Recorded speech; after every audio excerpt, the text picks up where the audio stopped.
পঞ্চম শ্রেণীর ছেলেমেয়েরা দেখো, তোমাদের ইংলিশ বাটারফ্লাই এর থেকে লেসন 6 তোমরা নিজেরা বই খুললেই দেখতে পাবে। The clever monkey, page number 62। শোনো, তোমাদের একটা কথা বলি। ইংরেজি ভাষা, বিদেশি ভাষা বলে তোমাদের মনের মধ্যে যে ছোট থেকে একটা অহেতুক ভীতি ধরে আছে, আর এর মুখ্য কারণ হচ্ছে তোমরা রিডিং পড়ো না। এবং রিডিং পড়তে গিয়ে যেখানেই হোঁচট খাও, যেখানেই থেমে যাও, মানে বুঝতে পারো না। মানে বুঝতে না পারলে কাকে জিজ্ঞেস করবো, হয়তো পাশে বাবা মাকে সবসময় পারছো না, বা দেখা যাচ্ছে যে সেই জিনিসটা যখনই ক্লিয়ার হচ্ছে না তোমার কাছে, তখনই তুমি থেমে যাচ্ছ, এবং এই থেমে যাওয়ার থেকে তোমার একটা ভীতি তৈরি হয়, আর সেই ভীতির থেকে তুমি ক্রমশ পিছিয়ে পড়ো। আমরা ইংরেজি পড়তে গিয়ে যেটা আমার ব্যক্তিগতভাবে মনে হয়েছে, যে বাংলা তোমরা নিজেরাও স্যার বা ম্যাডাম কাউকে জিজ্ঞেস করবে, দেখবেন তিনি বলবেন যে বাংলার থেকেও ইংরেজি হচ্ছে অনেক সহজ। বাংলা বরং অনেক জটিল ভাষা, এর ব্যাকরণগত অনেক বিষয় আছে যেগুলো অত্যন্ত জটিল। ইংরেজি সেই তুলনায় তোমাদের ক্ষেত্রে তো অত জটিল কিছু নয়, প্রশ্ন খুব সহজ দেয়, প্রশ্নের উত্তর কিভাবে করতে হবে সেগুলো আমরা সহজেই বলতে পারবো। তোমরা খালি পড়ো না, রিডিং পড়ো না, এবং রিডিং না পড়ার জন্য একটা অহেতুক ভীতি তৈরি হয়েছে, এবং তার মাধ্যমে তোমরা আস্তে আস্তে ধীরে ধীরে পিছিয়ে যাচ্ছ। দেখো, একটা টেক্সট পুরোটা রিডিং পড়বো, রিডিং পড়তে গিয়ে তার যা মানে, সেই মানেগুলোর সঠিক এক্সপ্রেশন ট্রান্সলেট করা ঠিকঠাক। একটা গদ্যাংশ পড়ার পর আমি সেটাকে হুবহু ট্রান্সলেট করব, তার ভেতরের অন্তর্নিহিত অর্থগুলোকে ট্রান্সলেট করব। আমি তোমাদের দেখিয়ে দেবো যে কত সূক্ষ্মভাবে এই বাক্যগুলোকে আমরা বিভিন্ন রকমভাবে রিপ্রেজেন্ট করতে পারি। ইংরেজি পড়তে গিয়ে তোমার কিছু করতে হবে না, এখন খালি রিডিং পড়ো এবং translate it in a proper manner. একটা সঠিকভাবে, সঠিক পদ্ধতিতে একে নিজের ভাষায় ট্রান্সলেট করতে শেখো, তাহলে তুমি দেখবে সমস্ত উত্তরই পাচ্ছ। দেখো, the clever monkey. Tell your partner the name of a story in which animals or birds appear as characters. এখানে একটা কথা বলে দিই, আমাদের বাচ্চাদের জন্য দুই রকম আমরা গল্প সাধারণত পেয়ে থাকি। একটা হচ্ছে ফোকটেল, আর একটা হচ্ছে ফেবেল। ফোকটেলস বা ফেবেলস, ফোকটেল হচ্ছে সমস্ত ধরনের লোকগাথা বা লোকগল্প বা বিভিন্ন ধরনের যে নীতিকথার গল্প, সবগুলোই ফোকটেলের অন্তর্গত। কিন্তু ফেবেলস আলাদা। ফেবেলস হচ্ছে একমাত্র the story characterized by animals, birds, trees or any other natural components, অর্থাৎ প্রাকৃতিক যে সমস্ত বিষয়গুলো আছে। যেমন আমরা অনেক সময় দেখি না যে বন আর নদীর মধ্যে কথা হচ্ছে, বা পাহাড় আর ঘোড়ার মধ্যে কথা হচ্ছে, বা এখানে যেমন গল্পটা আছে কুমির আর বানরের মধ্যে। তাহলে এইরকম শুধুমাত্র মানুষ বর্জিত, মানুষ ছাড়া যে সমস্ত অন্যান্য প্রাকৃতিক জীবজন্তু, পাখি, গাছপালা, কীট পতঙ্গ সবাই থাকবে, প্রাকৃতিক উপাদানও থাকবে। প্রাকৃতিক উপাদানের একটা গল্প দেখো, সে আমরা পড়েছিলাম সূর্য এবং বায়ুর মধ্যে কে শক্তিশালী। বাতাস নিজেকে শক্তিশালী প্রমাণ করার জন্য ঝোড়ো গতিতে বইছে, আর আমি আমার চাদর আটকে রাখছি আরও বেশি করে। তখন সূর্য কী করলো, প্রখর রোদ দিল, আমি চাদরটা খুলে ফেলে দিলাম। তাহলে এখানে শুধুমাত্র ক্যারেক্টারাইজড হয়েছে, নিজেদের মধ্যে কথাবার্তা বলছে সূর্য এবং বাতাস। এইরকম গল্পগুলোকে আমরা সাধারণত ফোকটেলস বলে থাকি, ফেবেলস বলে থাকি। Look at the picture below, নিচের ছবিটির দিকে দেখো। Can you guess what the story is all about? তুমি কি বলতে পারবে? ক্যান ইউ গেস, তুমি কি কল্পনা করতে পারো what the story is all about? এই গল্পটি ঠিক কী নিয়ে বলা হয়েছে? এবার দেখো, আমি পড়া শুরু করছি। Once upon a time there lived a monkey on the bank of a river. দেখো, ওয়ান্স মানেও যা, ওয়ান্স আপন এ টাইম মানেও তাই। ওয়ান্স মানে একদা, ওয়ান্স আপন এ টাইম মানে কোনো এক সময় বা একদা। কিন্তু আমরা বাংলায় যখন ট্রান্সলেট করব, তখন একদা কোনো এক সময় এরকম হয় না। ওয়ান্স আপন এ টাইম, কোনো এক সময়, দেয়ার লিভড এ মাঙ্কি, এই দেয়ারের কোনো ব্যবহার নেই। There lived a monkey on the bank of a river, তার মানে ব্যাঙ্ক অফ এ রিভার, নদীর পাড়ে একটি বানর বাস করত। তাহলে কোনো এক সময় নদীর পাড়ে, সেখানে নদীর পাড়ে একটি বানর বাস করত, কিন্তু এই সেখানের কোনো ব্যবহার নেই। Right in the middle of the river, এই রাইট মানে কিন্তু ওই টিক চিহ্ন দেওয়া রাইট, ডান হাত বাম হাত লেফট রাইট, এই রাইট নয়। এই রাইট মানে হচ্ছে বলছি right in the middle of the river, ঠিক নদীর মাঝখানটিতে, right in the middle of the river, middle মানে মাঝখান, মাঝামাঝি, তাহলে নদীর ঠিক মাঝামাঝি জায়গায় দেয়ার ওয়াজ এ স্মল আইল্যান্ড, আবার সেই দেয়ারের ব্যবহার, দেয়ার ওয়াজ এ স্মল আইল্যান্ড, সেখানে ছিল একটি ছোট্ট দ্বীপ, আইল্যান্ড মানে দ্বীপ, আইল্যান্ড মানে হচ্ছে এ ল্যান্ডমাস সারাউন্ডেড বাই ওয়াটার, তাহলে এ স্মল আইল্যান্ড একটি ছোট্ট দ্বীপ, উইথ মেনি ফ্রুট ট্রিজ, অনেকগুলি ফলের গাছ সহ, তার মানে এবার সাজিয়ে নাও, সেখানে নদীর পাড়ে না, সেখানে নদীর মাঝখানটিতে অনেকগুলি ফলের গাছ সহ একটি ছোট্ট দ্বীপ ছিল। Sweet and juicy fruits গ্রিউ on the trees, গ্রিউ grow থেকে এসছে, তাহলে গ্রোয়ের পাস্ট টেন্স হচ্ছে গ্রিউ। সুইট অ্যান্ড জুসি ফ্রুটস, মিষ্টি এবং রসালো ফ্রুটস, নানান ধরনের ফল, গ্রিউ ধরেছিল, অন দ্য ট্রিজ গাছের মধ্যে বা গাছগুলিতে, তার মানে আইল্যান্ড যেখানে ছিল সেই আইল্যান্ডের মধ্যে অনেকগুলি গাছ ছিল, সেই গাছগুলিতে অনেক রসালো এবং মিষ্টি স্বাদের বিভিন্ন রকম ফল ধরেছিল। At a distance from the bank, এই at a distance from the bank তার মানে হচ্ছে তীর থেকে কিছুটা দূরে, there was a huge rock, huge মানে বিশাল, বিশাল বড় একটি পাথর ছিল, huge rock in the river, তার মানে কি দাঁড়ালো, নদীর এক পার, নদীর এক পার আর ঠিক মাঝখানটিতে একটি দ্বীপ, আর এই নদীর পাড়ের কাছেই, একটু কাছেই বা একটু দূরে একটা বড় রক ছিল, পাথর ছিল। ওয়ান ডে, আচ্ছা, a part of it was above water, above মানে উপরে, উপরে মানে আমরা অ্যাবাভ আপ ওভার সবগুলোই উপরে বোঝাই, এখানে এ পার্ট অফ ইট, এই পাথরটার কিছু অংশ, a part of it, a part কি একটি অংশ, অফ ইট এটার, এবার সাজিয়ে নাও, এটার কিছু অংশ, একটি অংশ মানে কিছু অংশ, ওয়াজ অ্যাবাভ ওয়াটার ছিল জলের উপরে মাথা তুলে, তাহলে মাথা তুলে বলা নেই কোথাও, কিন্তু জলের উপরে ছিল, আমি কেন বলবো খালি, তাহলে আমি একটু নিজের ভাষায় বলতে পারবো যে এর কিছুটা অংশ তখনও জলের উপরে জেগেছিল, বা তখন জলের উপর জেগেছিল, বা জলের উপর থেকে দেখতে পাওয়া যাচ্ছিল। তাহলে দেখো আমি বারবার যেটা বলতে চাইছি, আমি ইংরেজি পড়তে গিয়ে নিজের মতন করে বাক্যটাকে ট্রান্সলেট করব, তাতে আমার দু তিনটে অপশান আসতে পারে, এমন নয় যে বইয়ের মধ্যে যেটা বলেছে সেটাই আমি খালি করব। ওয়ান ডে, একদিন, attracted by the delicious fruits,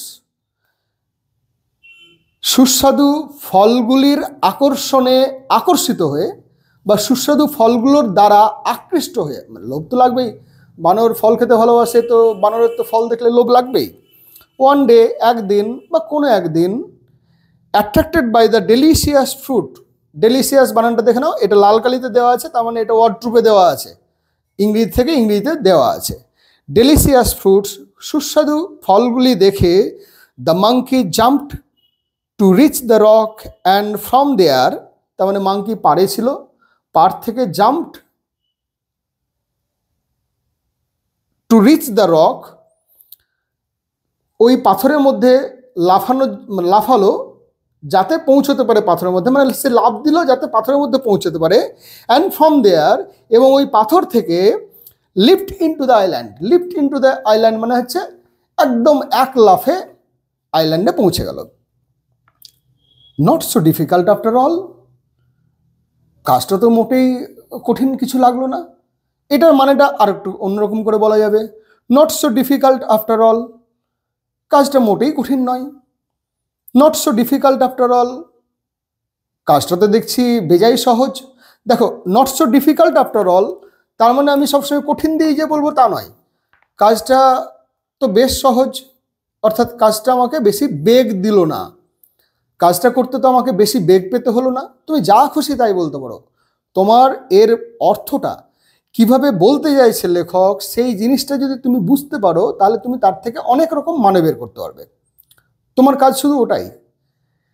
he said to himself, হি মারমার্ড, তাহলে হি সেড টু হিমসেলফ মানে আমরা অনেক সময় কাজ করতে করতে বিড়বিড় করে কথা বলি না, আসলে এই বিড়বিড় করে কথা বলা মারমার্ড, তার মানে নিজেকে কথা বলা, এটাকে বাংলায় বলে স্বগতোক্তি।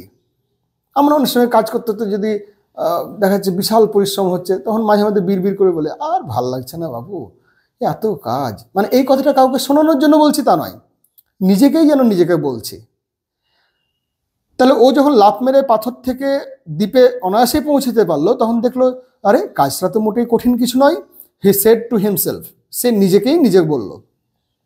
শুন, অতি দ্রুত, he was enjoying the sweet fruits from the trees, অতি দ্রুত সে পছন্দ করতে শুরু করলো মিষ্টি ফলগুলি গাছগুলির। তার মানে কি?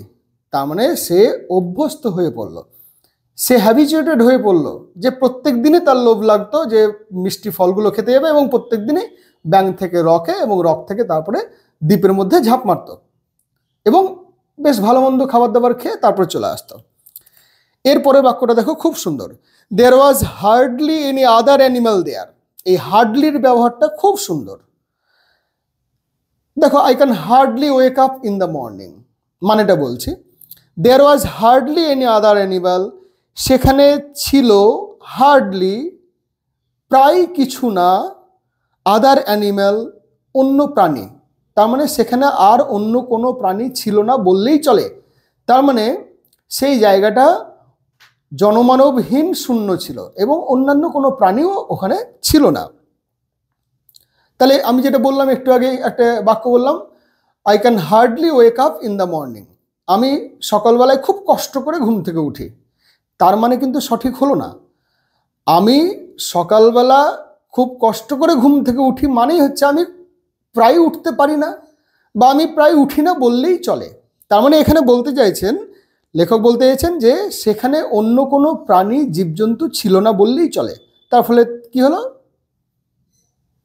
বাঁদরের প্রাণের ভয় থাকলো না, ও অনায়াসে ওখানে গোটা দিন ধরে ফলমূল খেত, তারপর আবার লাফ মারতো, লাফ মেরে আবার নিজের বাসায় ফিরে আসতো। So he was in no danger, তাই তার কোনো প্রাণের ভয় ছিল না, সে কোনো বিপদের মধ্যে পড়েনি, বা সে কোনো বিপদের মধ্যে পড়তো না, বা সে বিপদমুক্ত অবস্থায় প্রত্যেক দিনই ফিরে আসতো, খাওয়া দাওয়া করতো এবং ফিরে আসতো। হেন্স, তাই, সুতরাং, হেন্স মানে তাই, সুতরাং, এই কারণে, এই কারণবশত, এরকম নানানভাবে আমরা ব্যাখ্যা করতে পারি। দ্য মাঙ্কি ডিসাইডেড, ডিসাইড থেকে ডিসাইডেড, তাহলে দ্য মাঙ্কি ডিসাইডেড, মাঙ্কি বানরটি স্থির করেছিল, to visit the island everyday, লোভ লেগে গিয়েছে, ওখানে রসালো ফল আছে, সে রসালো ফল খাওয়ার জন্যে মাঙ্কি স্থির করলো কি, সে মনস্থির করেছিল, ডিসাইডেড টু ভিজিট, সাক্ষাৎ করতে, দ্য আইল্যান্ড, দ্বীপের সাথে, এভরিডে, মানেটা কিন্তু এরকম নয়। তার মানে সে প্রত্যেক দিনই, he use to go to the island, he use to go, অর্থাৎ সে প্রত্যেক দিনই দ্বীপের মধ্যে যেতে অভ্যস্ত হয়ে উঠেছিল। এখানে ভিজিট শব্দটার মানে দেখো, ভিজিট মানে দেখা করা, ভিজিট মানে সাক্ষাৎকার, ভিজিট মানে মোলাকাত করা। দেখো, আমরা ডাক্তারবাবু ভিজিট দিই বলি, আসলে কথাটার মধ্যে একটু ভুল আছে, ওনাকে সাক্ষাৎকারের মূল্য দিই। ডাক্তারবাবু আপনার ভিজিট কত, তার মানে আপনার সাক্ষাৎকারের মূল্য কত, আমি যে আপনাকে দেখালাম আমার এই হয়েছে, এই সমস্যা হচ্ছে, প্লিজ হেল্প মি, আমাকে কিছু সাহায্য করুন, উনি মেডিসিন দেন, এই যে তিনি আমাকে সময় দিলেন, আমার উপকার করলেন, তার জন্য আপনি কত মূল্য নেবেন, আমরা সেই মূল্য অর্থে ভিজিটটাকে বলি। On the fur bank of the river, on the fur bank মানে এইদিকে আছে বানর, তারপরে আছে রক, তারপরে আছে মিডিলে আইল্যান্ড, তার উল্টো দিকটায় ফার ব্যাঙ্ক বলছে। অন দ্য ফার ব্যাঙ্ক মানে দূরের তীরে, তাহলে নদীর এক তীর যে দিকটায় বানর থাকে, নদীর অন্য তীর যে দিকটাতে ক্রোকোডাইল থাকছে। অফ দ্য রিভার, নদীর, a big crocodile lived with his wife, একটি ক্রোকোডাইল তার বউয়ের সঙ্গে বা স্ত্রীর সাথে বসবাস করত। লিভ থেকে লিভড হয়েছে। ওয়ান ডে, একদিন, হি নোটিস দ্য মাঙ্কি, সে লক্ষ্য করেছিল, the monkey crossing the river, monkey cross করছে নদীটি, ইন হিজ ইউনিক ওয়ে, একটি মানে বিচিত্র পদ্ধতিতে, ইউনিক ওয়ে মানে বিচিত্র পদ্ধতি, একটা স্পেশাল পদ্ধতি, বিশেষ পদ্ধতিতে মাংকিকে নদী ক্রস করতে দেখলো, মানে ওই দ্বীপের মধ্যে নামতে দেখলো। হি টোল্ড হিজ ওয়াইফ, তাহলে বানরের যেমন মিষ্টি মিষ্টি ফল দেখে লোভ লাগতো খাওয়ার জন্য, সে জীবনের ভয় উপেক্ষা করে, জীবনের ভয় জয় করে কিন্তু সেই ফলগুলো খেতে যেত। আর এই ক্রোকোডাইল এরা মাংসাশী প্রাণী, এদের কি হচ্ছে, এদের বানরকে দেখে বিশাল জিভে জল আসছে। হি টোল্ড হিজ ওয়াইফ, সে তার বউকে বলল, ডিড ইউ সি হিম, দেখেছো দেখেছো বানরটাকে দেখেছো, বা তুমি দেখলে বানরটাকে কেমন করে গেল। মানে এই ডিড ইউ সি হিম মানে তুমি কি তাকে দেখেছো এরকম নয়, মানে এক্সপ্রেশনটা হচ্ছে দেখলে বানরটা কিভাবে চালাকি করে ওই দ্বীপের মধ্যে গেল, তুমি দেখতে পেলে। লেটস ক্যাচ হিম টুমোরো, এই লেটসের ব্যবহার খুব সুন্দর। লেটস মানে চলো, লেটস মানে ওঠো, লেটস মানে তৈরি হও, লেটস মানে প্রস্তুত হও। তাহলে লেটস ডু ইট, চলো কাজটা করি, কাজটা তুলে দেওয়া যাক, কাজটা ফেলে রেখো না। তার মানে হচ্ছে লেটস ক্যাচ হিম টুমোরো, চলো কালকে ওকে ধরতে হবে, চলো কালকে ওকে ধরি। নেক্সট মর্নিং, পরের দিন, however the crocodile found that catching the monkey was not easy. পরের দিন যদিও ক্রোকোডাইল বুঝতে পারলো, মানে এখানে দেখতে পেলো মানে ফাউন্ড দ্যাট মানে চোখ খুলে ফাইন্ড থেকে ফাউন্ড খুঁজে পাওয়া এরকম নয়। ক্রোকোডাইল বুঝতে পারলো যে ক্যাচিং দ্য মাংকিকে ধরা অত সহজ নয়। Catching the monkey was not easy, বানরটিকে ধরা কিন্তু অত সহজ নয়। The monkey landed on the rock, monkey রকের উপর ল্যান্ড করা, আমরা এরোপ্লেন হেলিকপ্টার ল্যান্ড করা বলি, অর্থাৎ অবতরণ করা, অর্থাৎ নামে। দ্য মাংকি ল্যান্ডেড, ল্যান্ড থেকে ল্যান্ডেড এসছে, regular verb.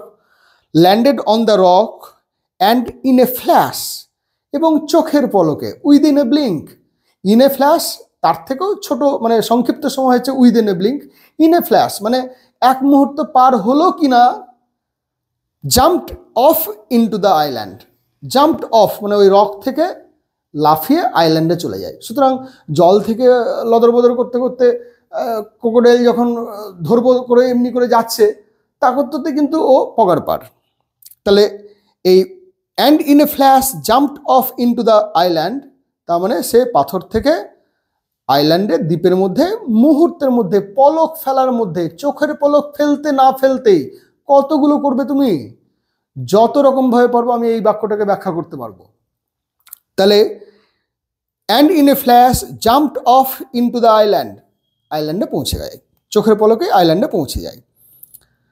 Hiding behind the rock, পাথরের পেছনে লুকিয়ে থেকে, the crocodile could only watch him, এটাও খুব সুন্দর ইংরেজি।